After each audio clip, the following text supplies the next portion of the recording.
안녕하세요. 복구주식 주주님들. 여러분들의 투자 고민을 함께 나누는 주식연구소 김현식입니다. 자, HLB는 오늘 장 초반부터 강하게, 확실하게 강세를 보였습니다. 자, 장중 내내 힘을 유지하면서 7.7%의 상승, 54,500원의 장을 마감했죠. 자, 오늘의 이 움직임, 단순한 반등이 아닙니다. 그동안 이어졌던 그 조정을 확실히 마무리하는, 명확하게 마무리를 했다. 이렇게 봐도 될 정도의 흐름이었죠. 자, 물론 전 고점과 매물대 저항이 바로 위에 있기 때문에 오늘 당장 시원하게 돌파까지는 나오지 않았습니다.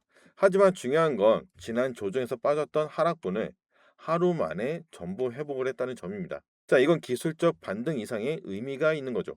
근데 오늘 장이 HLB에게 유리한 장이었냐고 하면 절대 그렇지 않았습니다. 자, 오늘 바이오 섹터 전반은 오히려 약세였습니다. 오늘 새벽부터 시작되는 JP모건 헬스케어 컨퍼런스를 앞두고 차익 매물이 나왔고 수급은 2차 전지와 우주항공, 로봇 등 다른 테마로 이동했습니다. 자, 실제로 코스닥 시총 1위인 알테오젠도 6%의 하락이 나왔죠. 그런데 이런 상황에서 HLB는 정반대의 움직임을 보여줬습니다.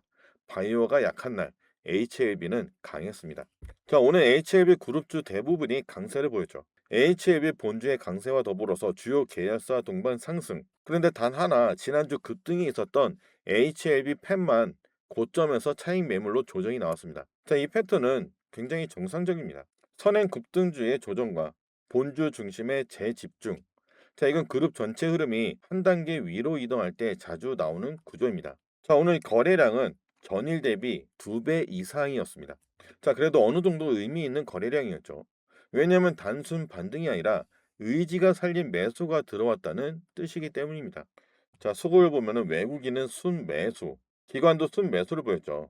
자, 개인은 순매도를 보였고 지난주 조정 구간에서 매수했던 물량을 오늘 차익 실현한 모습입니다. 그런데 이건 나쁜 신호는 아닙니다.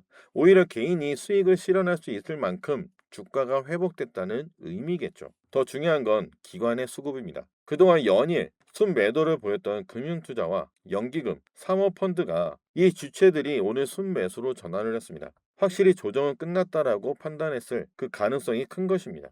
자, 아까도 말씀드렸다시피 현재 HLB의 주가는 매물대 상단과 정고점, 자 바로 그 아래에 위치해 있습니다. 그래서 당연히 저항이 있죠.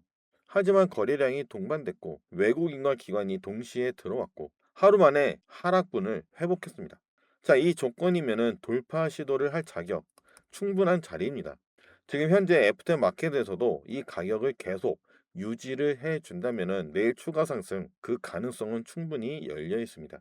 자, 지난 주말 아스코 GI에서 HLB의 자회사 엘레바가 리라프 그라티닙의 임상 결과를 발표했습니다. 내용 자체는 지난 6일날 기사로 이미 공개가 됐던 내용이었죠. 그런데 오늘 주가가 반응한 이유는 숫자의 무게 때문입니다. 자, 리라프 그라티닙은 당관암 2차 치료제입니다. 이번 임상에서 나온 수치는 객관적 반응률이 46.5%, 질병 조정률이 96.5%, 반응 지속 기간의 중앙값이 11.8개월, 거의 1년이죠. 특히 주목할 부분은 이겁니다. 기존의 억제제 치료에 실패한 환자군에서도 객관적 반응률이 23%, 질병 조정률이 77%로 항종양 활성이 확인이 됐다는 점입니다. 특히 더 놀라운 것은 치료 경험이 없는 환자군입니다. 치료 경험이 없는 환자군에서도 객관적 반응률은 63%, 그리고 반응 지속 기간의 중앙값이 9.2개월, 무진행 생존 기간 중앙값은 11개월. 자, 이 수치는 단관한 영역에서 굉장히 공격적인 데이터입니다. 자, 그런데 항암제에서 효과만큼 중요한 게 안정성입니다. 리라프 그라티닙은 구내염, 수족 증후군과 같은 기전 관련 부작용이 있었지만 대부분 관리가 가능한 수준이었고 더 중요한 비교가 있죠. 기존 치료제의 대표적인 부작용인 고인산 혈증과 설사 그 발생률이 각각 20.7%나 21.6%에 그쳤는데 기존의 허가 약물과 비교한다면은 페미가티닙이 고인산 혈증에서 60%, 설사가 47%, 자 그리고 푸티바티닙이 고인산 혈증은 85%, 설사가 39%였습니다. 압도적으로 낮은 수치가 나온 것입니다. 자, 그래서 아스코에 참여했던 토론자도 이렇게 평가를 했습니다. 워터폴 플롯이 매우 인상적이며 종양 크기가 깊게 감소한 양상이 뚜렷하고 반응 지속 기간 중앙값이 약 1년에 달한다는 점은 특히 주목할 만하다. 이건 학회용 멘트가 아니라 상업화 가능성을 본 평가인 거죠. 엘레바는 이번 1월 달 중에 FDA에 리라프크라티닙을 단관한 2차 치료제로 허가 신청할 예정입니다. 이 약은 이미 2023년 혁신 신약으로 지정이 된 상태죠.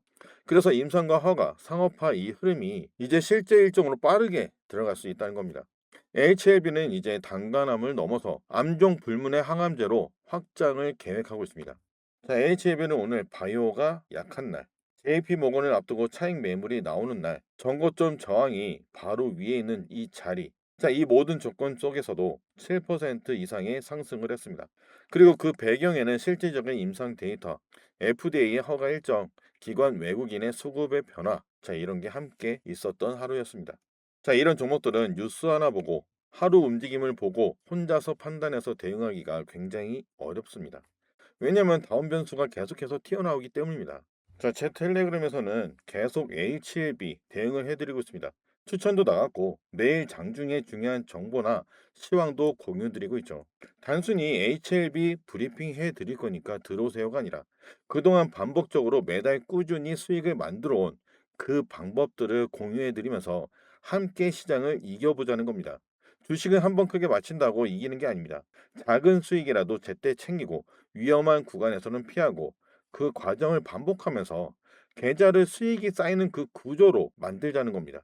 저는 한두 번 운이 좋다고 맞춘 게 아닙니다. 여러 종목에서 동일한 기준으로 같은 방식으로 수익이 반복이 됐고 그게 쌓여서 지금의 누적 수익률이 만들어진 것입니다. 이 과정을 혼자서 겪는 사람과 누군가 옆에서 계속 방향을 잡아주는 사람은 같은 시장을 봐도 판단이 달라질 수밖에 없습니다. 그게 바로 제가 텔레그램을 운영하는 이유인 것입니다. 손실 계좌를 한 방으로 뒤집어 주겠다가 아니라 수익이 나는 그 구조 안에서 계좌를 관리하겠다는 겁니다. 실제로 그동안 저만 믿고 따라오신 분들 매달 수익을 경험하고 있고 손실 계좌였던 분들도 반복적인 수익으로 계좌를 다시 살려내고 있습니다. 제 텔레그램 입장은 어렵지 않습니다. 영상 하단에 더보기만 누르시면 텔레그램 무료 종목 연구방 입장 링크가 있습니다. 이거 하나 누르시면 바로 들어오실 수 있습니다. 지금 이런 장에서 중요한 것은 한 방이 아니라 수익을 내는 경험을 오로지 내 것으로 만드는 것입니다. 그 과정을 혼자서 헤매지 않도록 제가 옆에서 끝까지 함께 하겠습니다. 그럼 오늘 영상도 도움이 되셨다면 채널 구독과 좋아요 한 번씩 꼭 눌러주시고 텔레그램 무료 정보 연구방도 입장하셔서 함께 시장을 이겨내 보시길 바랍니다. 여러분들의 계좌가 다시 웃을 때까지 제가 끝까지 함께 하겠습니다. 벚구 주식과 주식교섭 김현식이었습니다. 감사합니다.